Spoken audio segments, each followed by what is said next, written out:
సరఫరా, పట్టణ పారిశుద్ధ్యంపైనే అధిక ప్రాధాన్యతమిస్తామని నూతన కమిషనర్ కె ఆనంద్ కుమార్ అన్నారు. గుంటూరు నగరపాలక సంస్థలో పారిశుద్ధ్య విభాగం సూపర్వైజర్ గా పనిచేస్తూ పదోన్నతిపై సత్తెనపల్లి మున్సిపల్ కమిషనర్ గా నియమితులైన ఆయన సోమవారం ఉద్యోగ బాధ్యతలు స్వీకరించారు. పట్టణాన్ని సందర్శించిన అనంతరం ఆయన విలేకరులతో మాట్లాడారు. పట్టణం వెలుపల రహదారి పక్కనే చెత్త, వ్యర్థాలను కాల్చేయడం మంచి పద్ధతి కాదని, తద్వారా ప్రజారోగ్యం దెబ్బతింటుందని చెప్పారు. పురపాలక సంఘానికి ఉన్న డంపింగ్ యార్డుకు చెత్త, వ్యర్థాలన్నింటినీ తరలించేలా చర్యలు తీసుకుంటామని తెలిపారు. సమ్మర్ స్టోరేజ్ ట్యాంక్ వెళ్ళామండి. అయితే వెళ్ళే ముందు మన ఊరి చివరిలో, మన మున్సిపాలిటీ చివరిలో రోడ్డు అమ్మడి చెత్త తీసి తగలబెడతాం చూసామండి. అది అలా వేయటం కరెక్ట్ కాదు. మనకి ప్రైవేటు కంపోస్ట్ ఉందండి. ఆ కంపోస్ట్ దగ్గర ప్రజలు మీ దగ్గర వచ్చిన వ్యర్థాలు లేని యాక్చువల్గా మున్సిపాలిటీ ట్రాక్టర్లకు ఇవ్వాలి.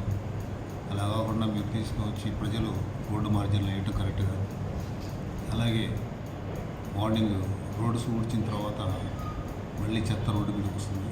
షాపుల వాళ్ళ షాప్ నుంచి వచ్చిన వ్యర్థాన్ని రోడ్ల మీద డబ్బాలు ఖాళీగా ఉన్న, కాంపాక్ట్ డబ్బాలు ఖాళీగా ఉన్నా కానీ బయట వేయటం, అదంతా న్యూసెన్స్ చేయటం గమనించామండి.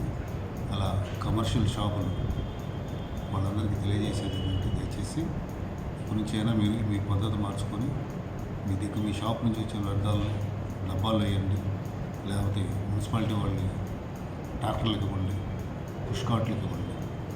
అంతేగాని డబ్బాలు బయట పడేసి వెళ్ళటం, రోడ్డు మీద ప్యాక్ చేసి క్యారీ బ్యాగేసి వేయటం చేయకూడదు. దయచేసి సత్తెనపల్లి మున్సిపాలిటీ ప్రజలు చాలా ఎడ్యుకేటెడ్ పీపుల్స్ అని తెలిసింది, మంచి వాళ్ళని తెలిసింది. దయచేసి ఇది అర్థం చేసుకొని చెత్త అనేది రోడ్డు మీద వేయద్దు. అలాగే క్యారీ బ్యాగులు మూటలు కట్టేసి కాలువలో వేయద్దు. తర్వాత ఆయిల్ గోపకృష్ణ పార్క్ చూసామండి. అక్కడ ఆ ఎండి ఆకులతో ఎరువు తయారు చేస్తానికి బెడ్స్ తయారు చేస్తారు. వాటి మీద ఎవ్రీ 15 డేస్కి ఒకసారి పేడతో నీళ్లు చల్లుతారండి. అదే 15 డేస్ కాకుండా 1 వీక్కి పెట్టమని చెప్పారు.